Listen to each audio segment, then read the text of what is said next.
Okay, magbabalik po tayo para sa ating huling bahagi ng mga introductory lessons ng 70 Utos ng Panginoon Kristo. At ang pag-uusapan natin ngayon, katulad ng sinabi ko sa nakaraan, ito ay tungkol sa mga batas ng kaharian ng Diyos. Mga batas sa kaharian ng Diyos. Basahin ko po sa inyo ang Mateo 28:19 hanggang 20. Kaya't humayo kayo at gawin ninyong alagad ko lahat ng tao sa lahat ng bansa. Bautismuhan ninyo sila sa pangalan ng Ama at ng Anak at ng Espiritu Santo at turuan ninyo silang sumunod sa lahat ng iniutos ko sa inyo. Tandaan ninyo, ako'y laging kasama ninyo hanggang sa katapusan ng panahon. Ang mga salitang ito ay sinabi ng Panginoon pagkatapos na siya ay muling nabuhay mula sa mga patay. Kung babasahin ninyo ang talatang 18 ng Mateo 28, ay sa panahong yan ay nagkapanagpo na ang Panginoon at ang kanyang mga alagad. Ipinapakita diyan na tila ang Panginoon ay paakyat na sa langit, bagamat sa mga ibang lugar ay nagministeryo pa siya ng 40 days sa mga alagad. Hindi na ito naikwento sa aklat ng Mateo, pero ang nais kong makita ninyo na ang Panginoong Kristo nang siya ay galing sa libingan, ang nasa sa loob niya ay tungkol sa bagay na ito na tinatawag na huling tagubilin o kaya ay dakilang tagubilin na nandito sa Mateo 28:19-20. Ito ang nag-aalab sa kanyang puso sapagkat alam ng Panginoon na kung siya ay haharap sa Ama na itong 12 alagad na iniwanan niya, 12 sapagkat kalaunan ay papalitan si Judas, na ang punto ko diyan, naganap man ng Panginoon ang lahat ng bagay na kanyang ginawa kung nakaligtaan niya ang paggawa ng mga alagad, at pagkatapos itong mga alagad na ito ay hindi gagawin ang kanilang bahagi sa kaharian ng Diyos, ay magiging walang katuturan ang ginawa ng Panginoon. Pero alam natin, ang Panginoong Kristo ay humarap na sa Ama, nakaluklok na siya bilang hari, at pagkatapos ay ipinadala sa mga alagad ng banal na Espiritu. Ang mga alagad ay nagampanan nila ang kanilang bahagi na gumawa ng mga alagad, at itong mga alagad na ito ay ipinasa ang paggawa ng mga alagad sa bawat mananampalataya sa lahat ng kapanahunan, at alam natin na ito ay tuloy-tuloy hanggang sa wakas ng panahon. Kung ikaw ay hindi mo gagampanan ang iyong bahagi na maging tagapaggawa ng alagad, pero una dyan ay kailangan ka munang maging alagad ng Panginoon bago ka makagawa ng alagad, ay masasabi ko na tila pinuputol mo at inaayawan mo ang nais na ito ng Panginoon upang manatili ang kanyang gawain sa mundong ito, lumaganap ang kanyang paghahari sa bawat tao at mga bansa. Kaya nawa po ay huwag mong putulin. Ikaw ay nag-aaral ngayon dito sa mga batas ng kaharian ng Diyos upang matuto kang gumawa ng mga alagad ng Panginoon, magiging kasangkapan kanya at magiging masaya ang Panginoon sa buhay mo.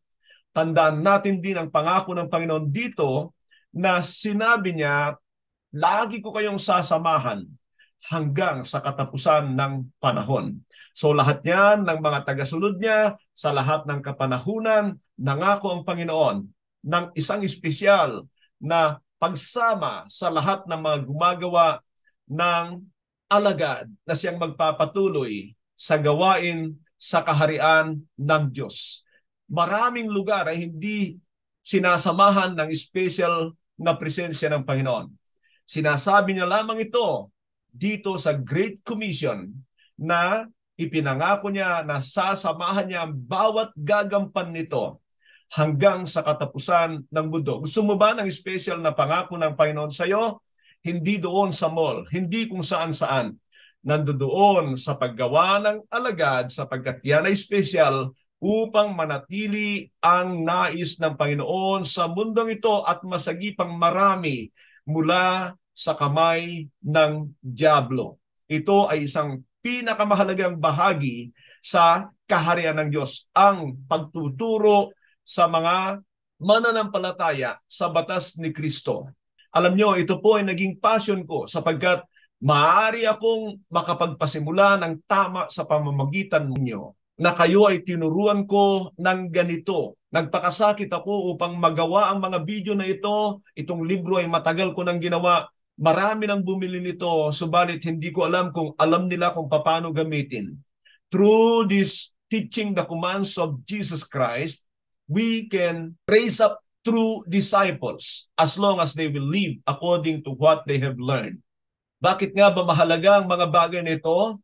Sapagkat nais ng Panginoon na siya ang hari sa kanyang kaharian, magkaroon ng kaayusan sa kanyang kaharian, makikita kung ano-ano ang epekto ng pagtuturo sa mga batas ni Kristo. Tandaan lang natin ang isang katotohanan na ang mga batas sa kaharian ng Diyos ay ang mga batas ni Kristo, hindi yung mga nasa lumang tipan. Yun ay para sa Israel, sa luma yon. Pero tayong nasa New Covenant, ang kailangan natin ay mga batas ni Kristo at nanganganib ka kapag ka ang iyong pinanghahawakan pa hanggang ngayon ay ang mga lumang batas ni Moises na para lang sa Israel. At ang kininang mga pagpapala doon, mapapahamak ang iyong kaluluwa, sasabihin ko sa iyo, sapagkat hindi yun para sa iyo. Ang batas para sa atin sa New Covenant ay ang mga batas ni Kristo para sa kanyang mga alagad na kailangang sundin natin at ganun din naman na ituri rin natin sa iba kalaunan. Punta tayo dito sa katanungan, ano ang mga utos ni Kristo sa bagong tipan na alam mo? Ulitin ko po, ano ang mga utos ng Panginoong Kristo sa bagong tipan na alam mo? Yan po ang inyong pag-uusapan sa pagkakataong ito at muli mamaya ay magbabalik po tayo.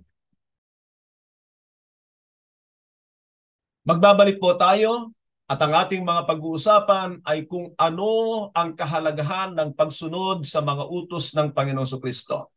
Bago mo yan masunod, tandaan mo lang ang katotohanan, kailangan munang malaman mo. At para maisagawa mo ng tama ay kailangang maunawaan mo. At tandaan mo ang sinabi ng Panginoon, turuan silang sumunod sa lahat ng ipinag-uutos ko sa inyo. Hindi ito nananatili para sa ating kaalaman at kaunawaan, kundi para sa ating pagsasabuhay. Mahalaga ang tatlong ito, malaman, maunawaan, at maisabuhay. Yan po yung ating layunin sa pag-aaral sa mga batas ni Kristo at nagpapasimula yan sa kaalaman, kaunawaan, bago nating maisabuhay. Pero doon tayo, ang the best ay maisabuhay natin ang mga ito. So gaano kahalaga ang pagsunod sa mga batas ni Kristo, ang mga batas sa kaharian ng Diyos at ang mga pamantayan sa New Covenant ng Panginoon at ang kurikulum sa tunay na alagad ng Panginoong Kristo at hindi alagad ng simbahan. Number 1, pinapatunayan natin na mahal natin siya. Ganito ang sabi ng Juan 14:15. Kung iniibig ninyo ako, tutuparin ninyo ang aking mga utos. Ang mga ganito ang sinabi ng Panginoon ay muli nating matutuklasan sa Juan 14:21, Juan 14:23 at unang Juan 5:2 hanggang 4. Makikita natin diyan na ang tanging paraan para maipakita natin na talagang mahal natin ang Diyos ay ang pagsunod sa mga batas ni Kristo. Mahilig po tayo doon sa kinagawian ng marami na sabihin sa Diyos na mahal natin siya. May mga awiting ganyan, I love you, Lord, and I leave my voice. Pero sabi ng Panginoon, if you love me, obey my commandments. Nais ko sabihin sa inyo, universal feeling ang pakiramdam na lahat ng tao mahal nila ang Diyos. Pero hindi mo makukumbinsi ang Panginoon o ang Diyos na mahal mo siya sa pamamagitan ng iyong pakiramdam. This is not about feeling. This is about the will of man to know and live out the commands of Christ to prove to God and the Lord Jesus Christ that He loved them. Mahal natin ang Panginoon. kapag sinusunod natin ang kanyang mga utos. Ano man ang sasabihin natin, sasabihin pa rin ng Panginoon sa atin, ibabalik lang ang kanyang sasabihin sa atin, if you love me, obey my commandments. Mahal mo ba ang Panginoon? Sasabihin ko sa iyo, alam ko na ang sagot mo. Yes, mahal ko ang Panginoon. Sinusunod mo ba ang Panginoon? Huwag naman yan. Hindi pwede. Dahil sabi ng Panginoon, if you love me, obey my commandments. Kung ikaw ay mahilig kumanta ng pagpapahayag ng pag-ibig sa Diyos, ng pagpupuri sa Diyos, o lahat sinasabi mo sa Diyos, maganda yan, pero kapag kayan ay hindi sinundan ng totoong pagsunod sa Diyos, sasabihin ko sa iyo ng diretsahan, lahat yan ay kamumuhian ng Diyos dahil ang nais niya na pagpapatunay na pag-ibig mo sa Kanya ay sundin ang Kanyang mga utos, at ang mga utos ng Diyos sa atin sa pamamagitan ni Kristo sa bagong tipan ay ang mga batas ni Kristo na sinabi niya sa Kanyang salita. Pangalawang kahalagahan ng pagsunod sa mga utos ng Panginoon Kristo ay sa Juan 15:14. Kayo'y mga kaibigan ko kung tinutupad ninyo ang mga utos ko. Ayan po, ang ganda niyan. You are my friends if you obey my commandments, sabi ng Panginoon. Meron tayong kanta, I am a friend of God, I am a friend of God. Alam niyo, isang tao lang ang binanggit na kaibigan ng Diyos sa Biblia, si Abraham. Siya lang ang binabanggit na kaibigan ng Diyos. Iba naman yung iba, taguri, halimbawa, si David ay a man after God's own heart. Si Abraham ay a friend of God. Ibig sabihin ay mukhaan na nakakausap niya ang Diyos dahil nalulugod ang Diyos sa kanya. Pero kung titingnan niyo si Abraham, bakit siya pinili ng Diyos? Basahin ninyo ang Genesis 18:19. Si Abraham noon pa man ay nakitaan ng puso ng Diyos na magiging masunurin, at hindi lamang magiging masunurin, kundi ipapasunod pa niya ang mga batas ng Diyos sa kanyang mga anak. Si Abraham pala ay tila mahigpit na gusto niya na maging ang mga anak niya, ang kanyang salin lahi, ay maging masunurin sa utos ng Diyos. At kung tayo ay mga anak ni Abraham sa espiritual na aspeto, katulad ng sinabi ng Galatia 3:27, na tayo'y naging anak ni Abraham sa pamamagitan ng pananampalataya sa pamamagitan ni Kristo, abay, huwag mong angkinin lang. Kailangan ay maging masunurin ka sa Panginoong Jesucristo para masasabi mo na ikaw ay salin-lahi ni Abraham at nagmamahal ka sa Diyos at kaibigan ka ng Diyos.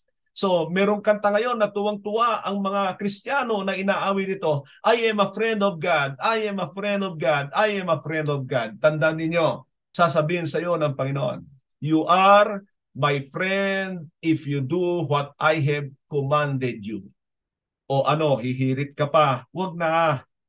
Kailangan mong gawin ito. Kailangan mong matutunan ang mga utos ng Panginoon Kristo para sa ganon ay mapatunayan mo na ikaw ay kaibigan ng Diyos, pumapanig ka sa Diyos kaysa sa kaharian ng kadiliman na ayaw sa paghahari ng Diyos. Ang katibayan na tunay na tayo ay kaibigan ng Panginoon ay sumusunod tayo sa kanyang mga utos. Punta tayo sa pangatlo para malaman natin kung gaano kahalaga ang mga batas ng Panginoon Kristo. Ganito ang sabi ng Juan 14:23. Ang umiibig sa akin ay tumutupad ng aking mga salita. Iibigin siya ng aking Ama at kami sa kanya at mananahan sa kanya. Dito, napag-usapan na natin, if you love me, obey my commandments. Inulit ng Panginoon dito, ang umiibig sa akin ay tumutupad ng aking mga salita o tumutupad ng aking mga utos. At tingnan niyo ang pangako ng Panginoon. Iibigin siya ng aking Ama. Wow! Gusto mong malaman kung mahal ka ng Diyos? Abay, sumunod ka sa kanyang mga utos sa pamamagitan ni Kristo. Alam niyo, huwag mong gawin pamantayan ang mga bagay na natatanggap mo sa Diyos. Ang mga Kristiyano ay dapat naniniwala at sumampalataya sa salita ng Diyos na kahit matindi ang kanilang mga sinusuong na pagsubok sa pananampalataya, susunod pa rin sila. Tandaan ninyo na lahat ng mga apostol ay iniwan ang mga bagay na nais nila sa mundong ito, silang lahat ay pinagpapatay dahil sa pagsunod nila sa Panginoon. Kung ang pamantayan mo ay ang mga bagay na pakinabang mo sa mundong ito katulad ng marami, ulitin ko, marami sa mundong ito, mga nagsasabing Kristiyano na ang pamantayan ng kanilang pagpapala ay ang mga nakakamtan nila sa mundong ito at yun ang basehan nila para sabihin, mahal ako ng Diyos, ang pabor niya ay nasa sa akin. Mga kapatid, mali po yan, madadaya ka dyan. Ang tunay na pamantayan ng Diyos upang ikaw ay masamahan hanggang sa kamatayan ay sumusunod ka sa Kanya. Hindi ka iiwanan ng Diyos. Nais ko lang din sabihin sa inyo, nangako ang Diyos ng simple na lahat ng pangangailangan natin ay pagkakaloob niya. Seek ye first the kingdom of God and its righteousness, then all these things, all means basic na pangangailangan mo para masunod mo at maluwalhati mo ang Diyos. Actually, doon sa Matthew chapter 6, damit, pagkain, iinumin, basic lang ang ipinangako ng Diyos dahil ayaw niya na magkaroon tayo ng luho sa ating sarili. Nang sabihin ng Panginoon na kung mananatili kayo sa akin at mananatili sa inyo ang aking mga salita, hilingin ninyo ang inyong maibigan at lahat ay ibibigay sa inyo. Kung hindi ako nagkakamali, John 15:7. Ang ibig sabihin ng Panginoon diyan, itong mga alagad na ito, wala na silang nagugustuhan sa mundong ito, kundi mga bagay na lang upang makapaglingkod sa Diyos. Yan din ang sinabi sa John 15:16 na sinabi, you have not chosen me, but I have chosen you to go and bear fruit, and that your fruit should remain, so that whatsoever you ask in my name, it shall be granted you. Ang daming nagtuturo niyan, hindi alam kung ano ang nais sabihin.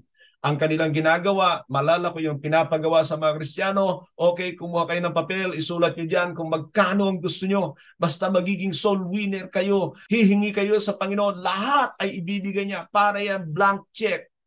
Naku po, mga kapatid, pag ang hinangad mo sa mundong ito ay mga kayamanan, malinaw ang sabi ng Panginoon, you cannot love both God and money. Sa nakaraan ay do not love the world or anything in the world, meaning you can only free to ask what you need to serve the living God sapagkat ang ating mga kaisipan ay mga bagay na pangwalang hanggan at yun ang pangako ng Diyos sa atin sa New Covenant.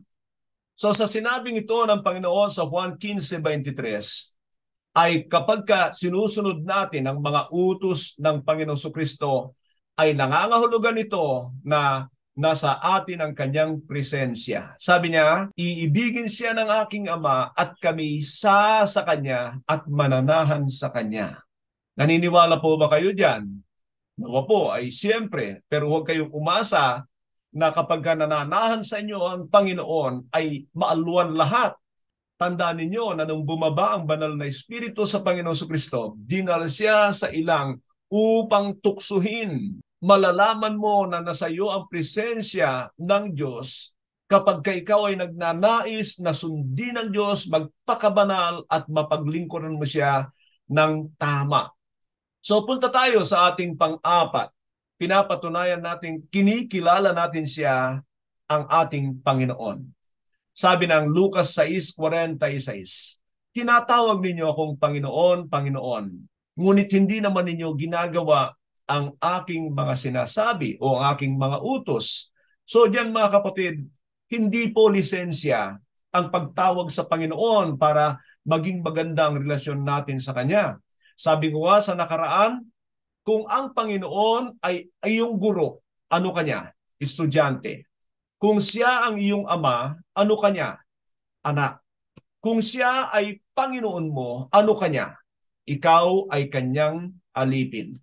At ano ang isang alipin?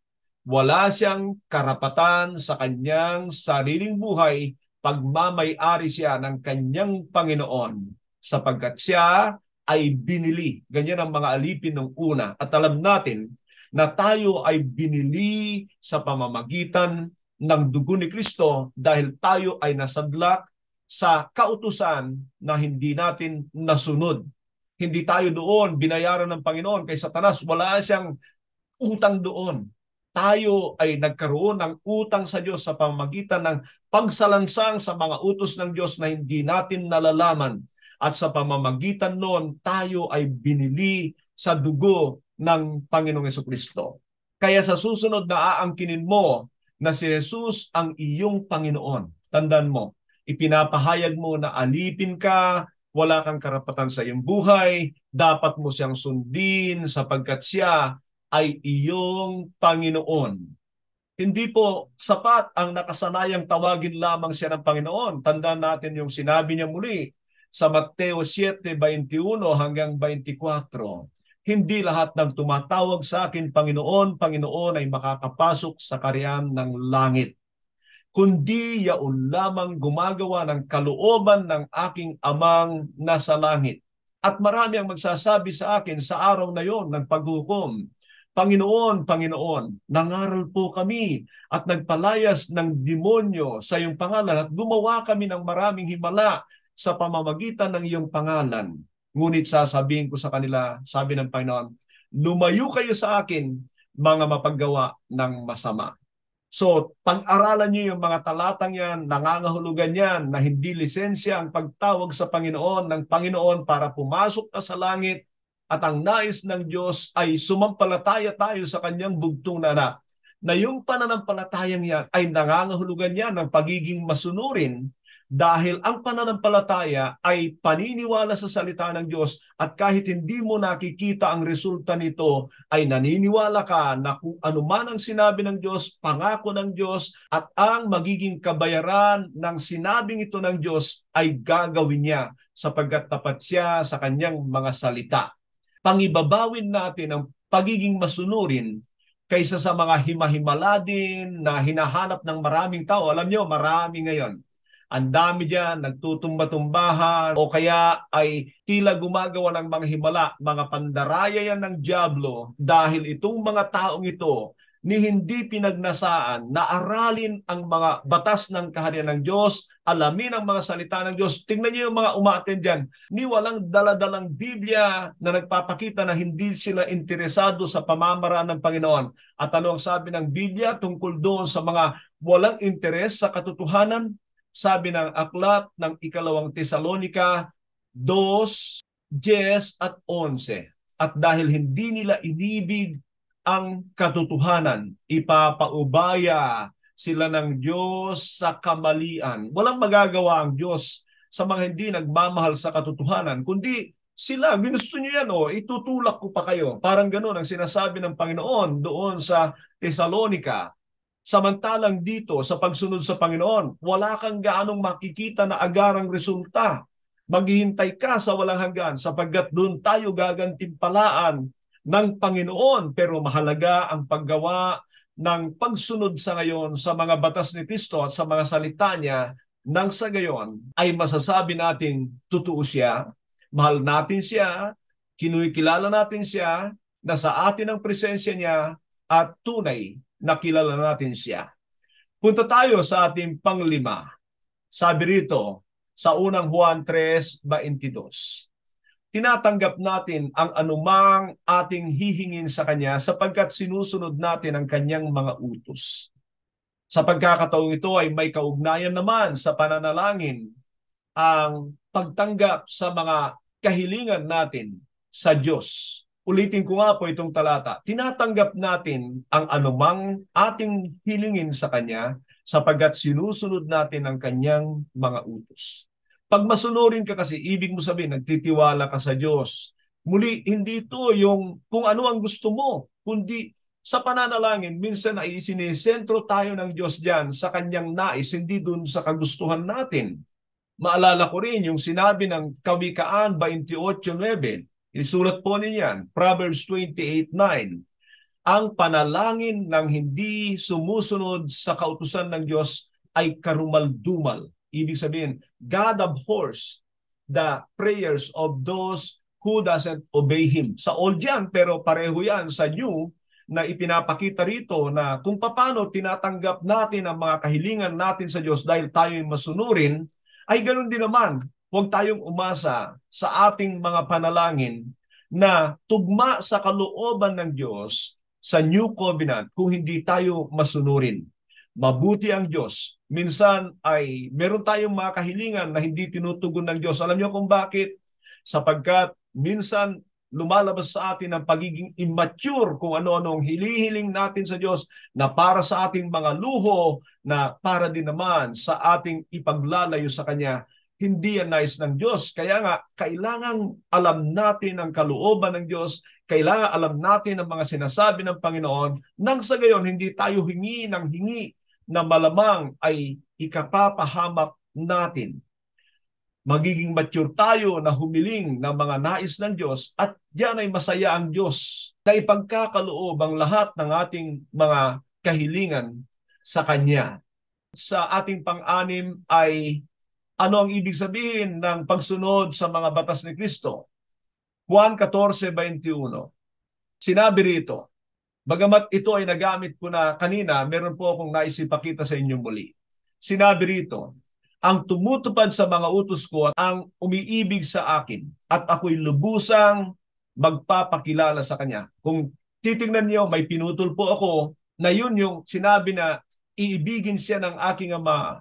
Pinutol ko po yun para mag-focus tayo sa dulo ng talatang ito na sinabi, at ako'y lubusang magpapakilala sa Kanya. Ibig sabihin pala niyan, pag ang tao masunurin sa kanyang mga natututunan, hindi yung maraming alam, kundi yung masunurin sa kanyang mga natututunan tungkol sa Panginoong Hesukristo, ay daragdagan ng Panginoon ang ating pagkakilala sa Kanya. Alam natin, ang sinabi ng John 17:3, ganito ang prayer ng Panginoon, na makilala kanila na iisang Diyos at si Hesukristo na iyong isinugo.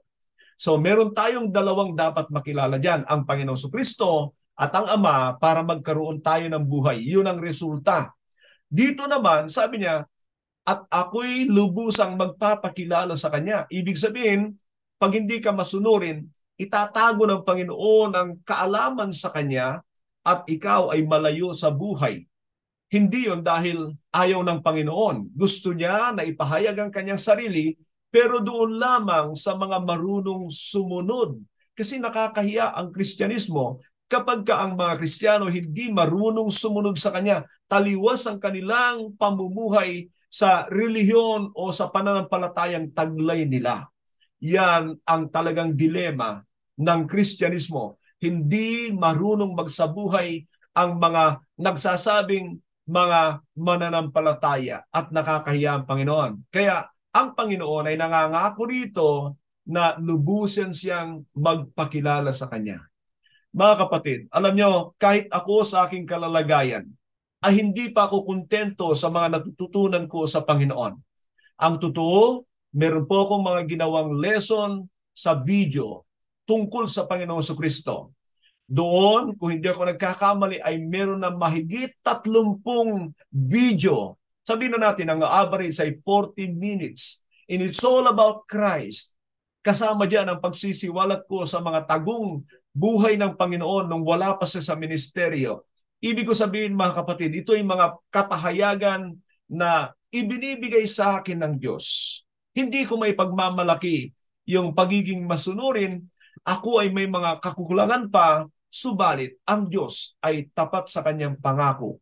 Ang Panginoon ay tapat sa Kanyang pangako na lubusan siyang magpapakilala sa atin. Ang trabaho ng Banal na Espiritu ay buksan tayo sa mga katotohanan sa salita ng Diyos upang ipakilala sa atin ang Ama at ang Anak. Nais ko lang maunawaan mo. Huwag kang dumiretso sa Ama, hindi mo makikilala ang Ama kung hindi mo makikilala ang Anak. Kilalanin mo ang Anak, makikilala mo ang Ama. Sapagkat ang Anak ang eksaktong representasyon ng Ama nung siya'y nagkatawang tao. Colosas 1:15. At maaaring makita rin yan sa Colosas 2:9 at 10. Pero ang ibig ko sabihin, marami kasi ay dumidiretso na ang Ama ay kilala nila na hindi nila kilala ang Panginoon Hesukristo, tinatanggihan nila yung mga katotohanan tungkol sa Kanya. Imposible yan. Kilalanin mo ang Anak, the fullness of the Father is in the Son. kilala mo ang Ama kung kilala mo ang anak. Pero kung i-claim mo na kilala mo ang Ama, na hindi mo kilala ang anak, mali ang alam mo tungkol sa Ama. Dahil tinatanggihan mo ang Panginoon, si Jesus ang magpapakilala sa iyo sa Ama. At yan din naman ay sa pamamagitan ng kanyang salita na ipapahayag sa atin at ipapakita sa atin ng kanyang banal na espiritu sa pamamagitan ng interes natin sa salita ng Diyos. So tandaan natin ang katotohanan, ipinapangako sa atin ang pagpapakilala ng Panginoong Kristo sa kanyang sarili kapag tayo ay masunurin sa kanyang mga utos. Kaya't ulitin ko po na mahalaga yung mga susunod na pag-uusapan natin tungkol sa mga utos ng Panginoong Kristo, ang batas sa kanyang kaharian at ang pamantayan sa New Covenant. Punta tayo dito sa ating pampito. Juan 12:50 sa huling bahagi, letter B. At alam kong ang kanyang mga utos ay nagbibigay ng buhay na walang hanggan. Ito po yung panahon na nagsasabi ang Panginoon sa kanyang mga tinuturuan na ang kanyang mga sinasabi hindi niya personal na galing sa kanya, galing sa Ama ang lahat ng ito. At sa bandang huli ay sinabi niya ang katotohanan ito. At alam kong ang kanyang mga utos, yung mga utos ng Panginoon Kristo ay mga utos yun ng Ama ng Diyos. Ganon din kung paano yung mga utos ni Moises ay utos yun ng Diyos para sa Israel. Ngayon naman, ulitin ko, sa atin, galing lahat sa Ama yung mga iniuutos ng Panginoon sa atin, nangangahulugan, naggaling sa Diyos ang mga batas ni Kristo at hindi sa Kanya. Kung sinusunod natin ang Panginoon Kristo, sinusunod na rin natin ang Kanyang Ama. At ang sabi niya, kayo ay may buhay na walang hanggan. Nagbibigay ng buhay na walang hanggan ang pagsunod. Alam nyo, meron pong katuruan na laganap sa mundong ito. Nasabi nila, ang kaligtasan ay wala tayong may dadagdag. Alam nyo po, ganito yan. Makinig kayo maigi. Sa paraan ng Diyos para ang tao ay magkaroon ng kaligtasan, tinapos yan ng Panginoon. Wala kang maidadagdag yan. Pero meron pong mabuting balita tungkol sa Panginoong Kristo na kailangan nating tumugon. Sumampalataya sa mabuting balitang yon tungkol sa ginawang pagliligtas ng Diyos sa tao at tutugon ka doon na katulad ng napag-aralan natin, believe in the Lord Jesus Christ, repent from your sins, and then go for a water baptism para ibigay ng Diyos ang kanyang banal na espiritu sa atin. Pagkatapos, ano ang gagawin ng Banal na Espiritu? Tuturuan tayong mauhaw sa salita ng Diyos upang matuto tayo ng sa pamumuhay na ito ay maisabuhay natin ang mga salita ng Diyos o mga batas ni Kristo. Siya ang tumutulong sa atin. Hindi yung tinanggap mo si Kristo na sa iyo na ang kaligtasan, ang kinin mo na yon, hindi na mawawala. Itong mga taong ito ay nagkakamali sapagkat ang Diyos ay inililigtas tayo sa kasalanan. Ang unang bahagi ay kasalanan natin sa nakaraan. Ang ikalawang bahagi ay ang kapangyarihan ng kasalanan na humahatak sa atin. Kailangan alam natin ang salita ng Diyos, magpasakop tayo sa Espiritu ng Diyos para mapagtagumpayan natin yung hatak ng kasalanan. At saka tayo aalisin ng Diyos sa makasalanang mundong ito. Pero ang kaligtasan kasi ng mga taong ito ay kaligtasan na para bang nandun na sila sa langit agad. Hindi po ganyan ang kaligtasan ng Biblia. Ang kaligtasan ng tao ay kaligtasan sa kasalanan at katulad ng mga nabanggit ko sa nakaraan ay may 3 kapanahunan. Ang sarap kasi ng inaalok ng mga taong ito na kasangkapan ng dyablo na kapag tinanggap mo si Kristo, meron ka ng buhay, hindi ka na mawawala. Bakit ang daming mga sinulat pa ng mga apostol tungkol sa pag-aaral, tungkol sa pagsunod, tungkol sa pagiging mapagpasakop sa Diyos, tungkol sa pagpapakabanal, tungkol sa paglilingkod sa Diyos? Alam nyo, hindi ko alam kung anong ginagawa ng mga ito. Hindi ka ba nagkakasala pag linalabag mo itong mga sinasabi ng mga apostol, ginamit ng Diyos para tayo ay payuhan at turuan? Hindi ba tayo nagkakasala?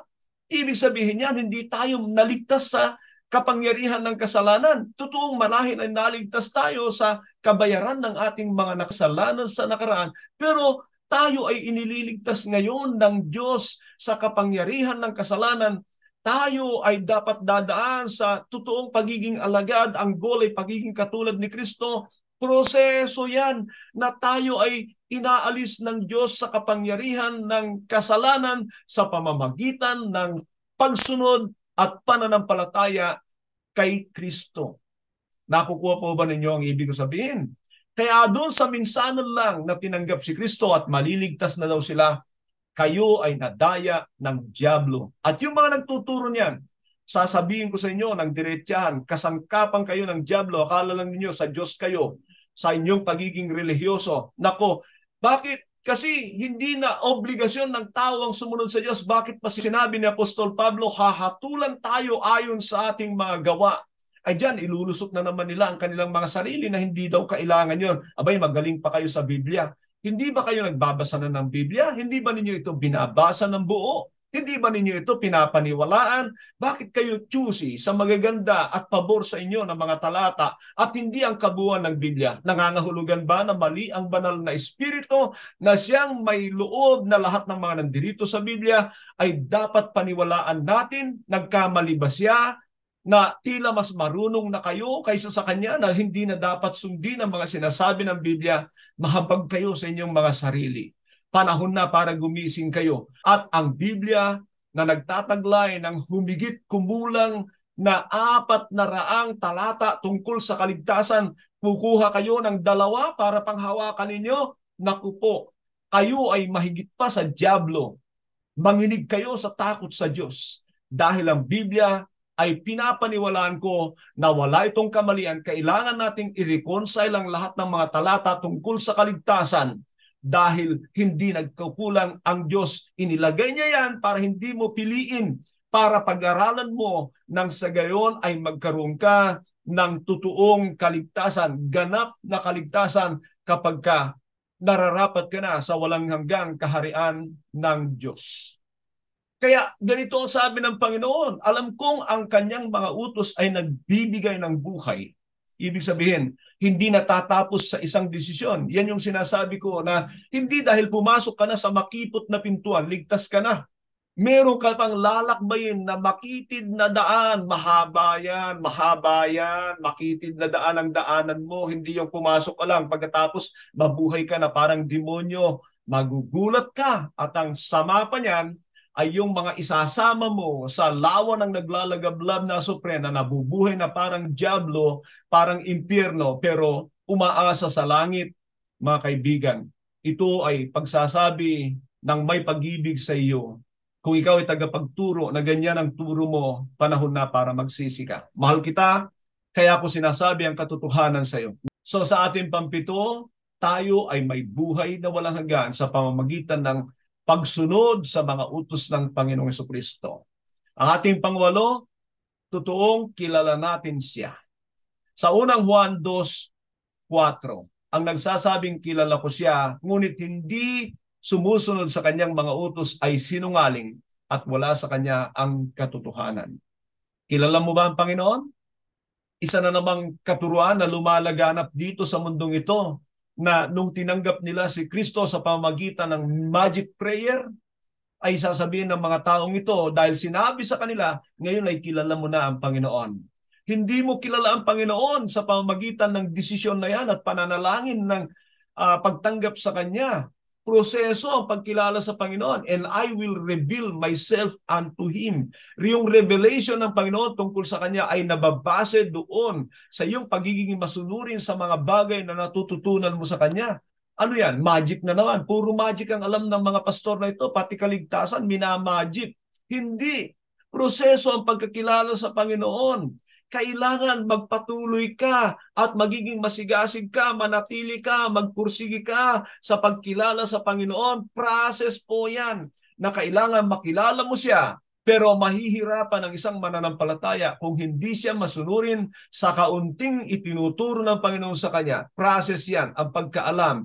Process din yan. Ipakita mo na yung natutunan mo, sundin mo yung natutunan mo, yung natutunan mo ay sundin mo at ang Panginoon ay patuloy na magpapakilala sa iyo. Yan. Unti-unti lang yan. Hanggang sa malalim na ang iyong pagkakilala sa Panginoon, talagang maging mga sikreto ng kanyang kaharian ay ipagkakaloob sa inyo. Mga kapatid, hindi nakakaunti ang mga bagay na natutunan ko sa personal, hindi sa mga napapakinggan ko. Marami akong naging mentor, pero yung mga bagay na natututunan ko tungkol sa Panginoon at sa kanyang mga salita sa Diyos ay hindi na po kakaunti. Hindi ko pa may pagmamalaki. Ako'y naniniwala, kailangan ko pa rin magpursige, magpatuloy na maging mapagpasakop, masunurin sa Panginoon at ang mga bagay sa kanyang kaharian ay patuloy din niyang ipagkakaloob sa akin. I will reveal myself unto thee. Sa ating pagwawakas, hinihiling ko na iyuko mo ang iyong ulo at sa mga katanungan ito ay nais kong itanong sa inyo. Ipikit po natin ang ating mga mata samantalang nakayuko tayo. Ito ang unang katanungan. May tuturing mo ba na ikaw ay masunuring Kristiyano? Nagbibigay ka ba ng panahon upang alamin at sundin ang mga utos ng Panginoon? Iginagalang mo ba at sinusunod ang mga autoridad na inilagay ng Diyos sa buhay mo tulad ng gobyerno, magulang at mga leader sa iyong iglesia? Nalalaman mo ba na sa bawat pagsuway ay nagbibigay ng karapatan kay Satanas at sa mga demonyo na makagawa sa buhay mo? Tanging ang Espiritu ng Diyos ang nagbibigay ng kapangyarihan sa atin upang makasunod sa Kanya. Nais mo bang hilingin ang kapuspusan ng banal na Espiritu sa ngayon? Ninais ng Diyos na ipagkaloob ito sa bawat isa. Pangako niya yan. Na nais niya na ibuhos ang Kanyang banal na Espiritu sa mga tao na humihingi nito sa Kanya. Humingi ka at ikaw ay bibigyan. Dito po tayo nagtatapos sa mga panimulang aralin para sa mga utos ng Panginoong Kristo. Ito ay tungkol sa kaharian ng Diyos. Naway marami kayong natutunan at kung gusto pa ninyong matuto tungkol sa kaharian ng Diyos, meron akong 25 videos about the kingdom of God. Nais ko lang sabihin sa inyo na hindi po ito yung malibadura na kagigiliwan ng nabubuhay sa laman. Yung mga naghahanap sa katotohanan, ito ay kanilang paglalaanan ng panahon upang matutunan pa ang mga bagay tungkol sa kaharian ng Diyos. Sa pagkakataong ito, humanda na po kayo para sa pag-aaral sa 70 utos ng Panginoong Kristo. Tandaan na ang layunin ng pag-aaral na ito ay hindi lamang upang matutunan, maunawaan, kundi upang masunod o kaya ay maisabuhay natin lahat. Naway patuloy na sumagana sa atin ang biyaya ng Diyos, magkaroon tayo ng interes sa mga batas sa kaharian ng Diyos. Magandang araw po. Ang biyaya ng Diyos ay sumaating lahat.